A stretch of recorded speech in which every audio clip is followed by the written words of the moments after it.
সম্মানিত গাইজ, বসন্ত বাংলা টিভি এবং দৈনিক বাংলাদেশ সমাচার পত্রিকার পক্ষ থেকে আমি জসিমউদ্দিন চৌধুরী এই মুহূর্তে অবস্থান করছি ঢাকা গাজীপুর সামন্তপুর এলাকায়। আপনারা জেনে থাকবেন সূর্য অস্তের পূর্ব মুহূর্তে মহান আল্লাহ পাকের প্রাকৃতিক দৃশ্যের যে অপরূপ সৌন্দর্য তা আমরা এই মুহূর্তেই অবলোকন করতে পাচ্ছি। আপনারা দেখতে পাচ্ছেন শীতকালে কুয়াশাচ্ছন্ন গাছের মাঝে যে আবরণ সৃষ্টি হয়েছে, আসলে সত্যিকারের অর্থে এই কথা বলা যায় যে আল্লাহর আমাদের জন্য, মানুষের জন্য যে সকল নিয়ামত দান করেছেন, সেই নিয়ামতের যদি আমরা কোটি বছর শুকর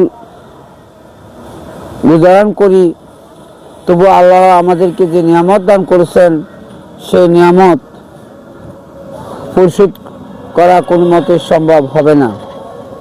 সম্মানিত গাইজ, দূর দূরান্ত থেকে যারা এই মুহূর্তে আমার এই লাইভটি দেখতে পাচ্ছেন, আমি প্রত্যাশা করব আপনারা নিজেও দেখবেন এবং অপরকে দেখানোর জন্য শেয়ারের মাধ্যমে সহায়তা করবেন।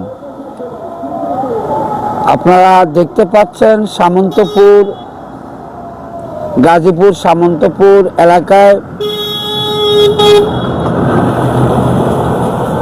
সূর্য অস্তের পূর্ব মুহূর্তের আজকের এই দৃশ্য,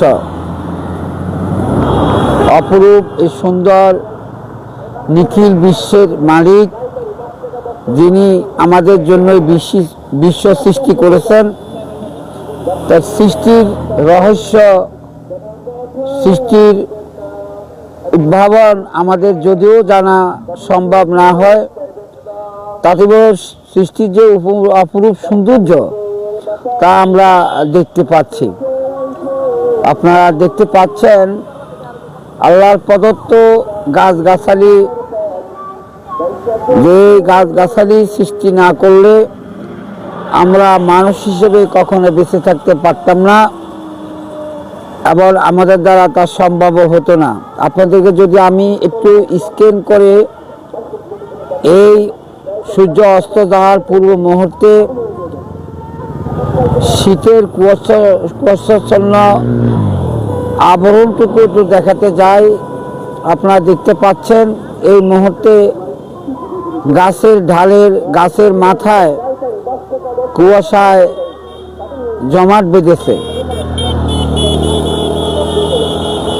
সেই কুয়াশায় আমাদেরকে ডাক দিয়ে বলে যায় শীতকালের আগমন এখন প্রখর আকার ধারণ করেছে। সম্মানিত গাইজ, আমি আজকে আমার এই লাইভটির মাধ্যমে আরো একটি কথা আপনাদের মাঝে জানাই দিতে চাই। ইদানিং আপনারা বিভিন্ন মিডিয়ার মাধ্যমে, টিভির সংবাদে শুনতে পেরেছেন যে বর্তমান বাংলাদেশের মানুষের নিরাপত্তার যে ঘাটতি, সে ঘাটতি বর্তমান সরকার পূরণ করার চেষ্টা করছেন, কিন্তু সম্পূর্ণরূপে তারা সফলতা অর্জন করতে পারছেন না। আমরা গত রাত্রেও শুনেছি ঢাকার রাজধানীর মতো একটি এলাকায় ক্ষুদ্র একটি ব্যাপার নিয়ে একজন বিএনপির অঙ্গ সংগঠনের নেতা নিহত হয়েছেন। আমরা উত্তরবঙ্গ খবর পেয়েছি, এভাবে বাংলাদেশের বিভিন্ন স্থানে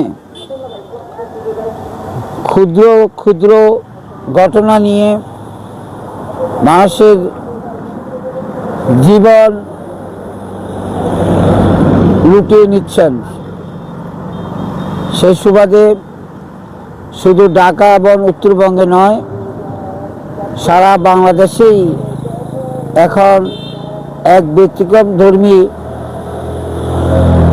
অজবরল অবস্থায় বিদ্যমান। আমি তথাপিও বাংলাদেশের বর্তমান কর্ণধার অন্তর্বর্তীকালীন সরকারের প্রধান উপদেষ্টা জনাব ইউনূস সাহেবকে এবং যারা যে সকল বিভিন্ন সেক্টরে উপদেষ্টা মণ্ডলী সচিবগণ অধিষ্ঠিত আছেন, বাংলাদেশের মানুষের জানমালের নিরাপত্তার কল্পে দ্রব্যমূল্য কমানোর কল্পে বিভিন্ন ব্যবস্থা গ্রহণ করবেন বলে আমি প্রত্যাশা করি। সম্মানিত গাইজ, পূর্বে বলে এসেছিলাম দূর দূরান্ত থেকে যারা আমার এই আজকের এই লাইভটি দেখতে পাচ্ছেন, আপনারা নিজেও দেখবেন এবং অপরকেও শেয়ারের মাধ্যমে দেখাতে সাহায্য করবেন। ইদানিং আপনারা শুনতে পেরেছেন এলপিজি গ্যাস সংকটে সারা বাংলাদেশে মানুষ একরকম মহা সংকটে পড়েছে। বাংলাদেশে যে যে স্থানে গ্যাস সরবরাহ করা বন্ধ রয়েছে সেই সব স্থানে সাধারণ মানুষ হোটেল থেকে নিত্য প্রয়োজনীয় খাবার কিনে খেতেও পাচ্ছেন না। অর্থাৎ আজকের খবরে আমরা যা দেখতে পেলাম, বিভিন্ন হোটেল মালিক গ্যাস সংকটে তাদের হোটেল বন্ধ করে দিয়েছেন। আমি বাংলাদেশের গ্যাস রপ্তানি আমদানিকারক ঊর্ধ্বতন কর্মকর্তা এবং সরকারের উচ্চ স্তরের পদস্থ ঊর্ধ্বতন কর্মকর্তার দৃষ্টি আকর্ষণ করব, অনতিবিলম্বে এই ধরনের জালিয়াতি চক্রের সন্ধান উন্মোচন করে দেশের মানুষের সাধারণ মানুষদের ভোগান্তি দূর করার জন্য সশস্ত্র থাকবেন। সম্মানিত গাইজ, আবার কোনো এক সময় নতুন কোনো অঙ্গনে নতুন কোনো দৃশ্য নিয়ে নতুন কোনো সংবাদ নিয়ে আপনাদের মাঝে আসার চেষ্টা করব। সেই পর্যন্ত আপনারা সবাই ভালো থাকবেন, সুস্থ থাকবেন। অবিরাম আপনাদের সফলতা কামনা করি। বসন্ত বাংলা টিভি এবং দৈনিক বাংলাদেশ সংস্থার পত্রিকার পক্ষ থেকে আমি জসীমউদ্দিন চৌধুরী ঢাকা, গাজীপুর, সামন্তপুর এলাকা থেকে এই মুহূর্তে আমার লাইভটি শেষ করতে যাব। ভালো থাকবেন, সুস্থ থাকবেন।